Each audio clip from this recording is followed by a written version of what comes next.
BJP ಅಭ್ಯರ್ಥಿ ನಾರಾಯಣ ಭಾಂಡಾಗೆ ನಾಮಪತ್ರ ಸಲ್ಲಿಕೆ ಆಗಿದೆ. ರಾಜ್ಯಸಭೆ ಚುನಾವಣೆಗೆ ಬಿಜೆಪಿಯಿಂದ ನಾಮಿನೇಷನ್ ಫೈಲ್ ಮಾಡಿದ್ದಾರೆ.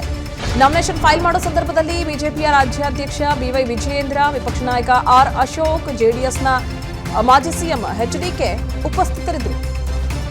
ಬಿಜೆಪಿಯಲ್ಲಿ ಸಾಮಾನ್ಯ ಕಾರ್ಯಕರ್ತನಿಗೆ ಸ್ಥಾನ ಸಿಗ್ತಾ ಇದೆ, ಇದಕ್ಕೆ ನಾನೇ ಸಾಕ್ಷಿ ಅಂತ ಅಂದಿದ್ದಾರೆ ಅಭ್ಯರ್ಥಿ ನಾರಾಯಣ ಭಾಂಡಾ.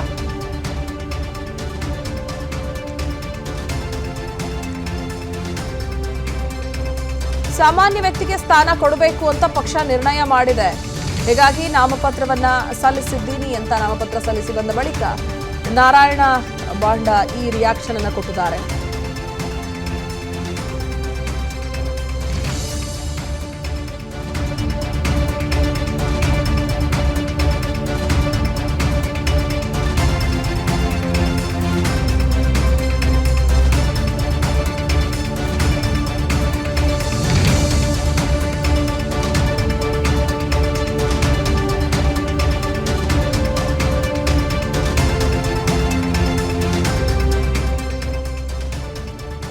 ರಾಜ್ಯಸಭೆಗೆ ಆಯ್ಕೆ ಆಗೋದಕ್ಕೆ ಅಂತ ಬಿಜೆಪಿಯಿಂದ ಓರ್ವ ಅಭ್ಯರ್ಥಿ ಹಾಗೆ ಮೈತ್ರಿ ಪಕ್ಷದಿಂದ ಕುಪೇಂದ್ರ ರೆಡ್ಡಿ ಅವರು ನಾರಾಯಣ ಭಾಂಡಾ ಸಾಮಾನ್ಯ ಕಾರ್ಯಕರ್ತನಿಗೂ ಇಲ್ಲಿ ಸ್ಥಾನ ಸಿಗ್ತಾ ಇದೆ ಅನ್ನೋದಕ್ಕೆ ನಾನೇ ಉದಾಹರಣೆ ಅನ್ನೋ ಸಂತಸವನ್ನು ಅವರು ವ್ಯಕ್ತಪಡಿಸಿದ್ದಾರೆ. ನಾಮಿನೇಷನ್ ಫೈಲ್ ಮಾಡೋ ಸಂದರ್ಭದಲ್ಲಿ ಬಿಜೆಪಿ ರಾಜ್ಯಾಧ್ಯಕ್ಷ ಬಿವೈ ವಿಜಯೇಂದ್ರ ಹಾಗೆ ಮಾಜಿ ಸಚಿವ ವಿ ಸುನೀಲ್ ಕುಮಾರ್, ವಿಪಕ್ಷ ನಾಯಕ ಆರ್ ಅಶೋಕ್, ಮಾಜಿ ಸಿಎಂ ಎಚ್ಡಿಕೆ ಹೀಗೆ ಪ್ರಮುಖ ನಾಯಕರ ಒಂದು ಸಮ್ಮುಖದಲ್ಲಿ ಇವತ್ತು ನಾರಾಯಣ ಭಾಂಡಾ ಅವರು ನಾಮಿನೇಷನ್ ಫೈಲ್ ಮಾಡಿದ್ದಾರೆ ರಾಜ್ಯಸಭೆಯ ಅಭ್ಯರ್ಥಿಯಾಗಿ.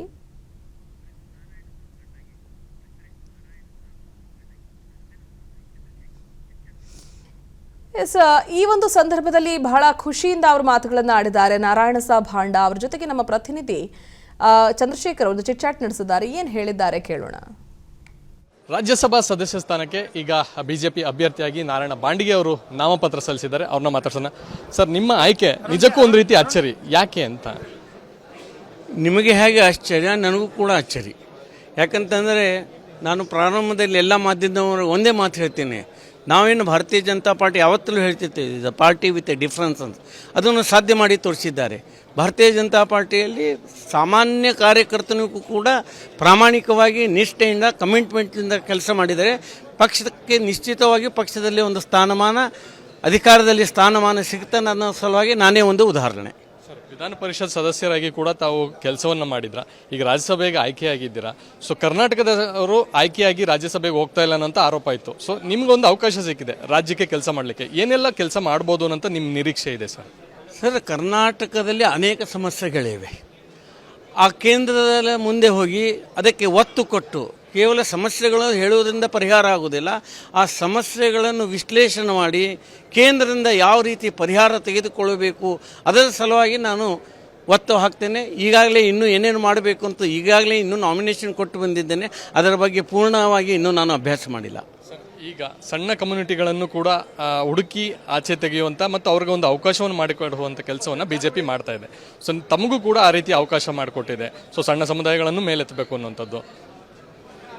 ಭಾರತೀಯ ಜನತಾ ಪಾರ್ಟಿ ಎಲ್ಲ ಸಮಾಜ, ಸಣ್ಣ ಮೈಕ್ರೋ ಸಮಾಜಗಳನ್ನು ಹುಡುಕಿ ಎಲ್ಲರನ್ನೂ ಜೊತೆಗೂಡಿಸಿಕೊಳ್ಳೋದು ಭಾರತೀಯ ಜನತಾ ಪಾರ್ಟಿ. ಇದು ಎಲ್ಲರ ಪಕ್ಷ.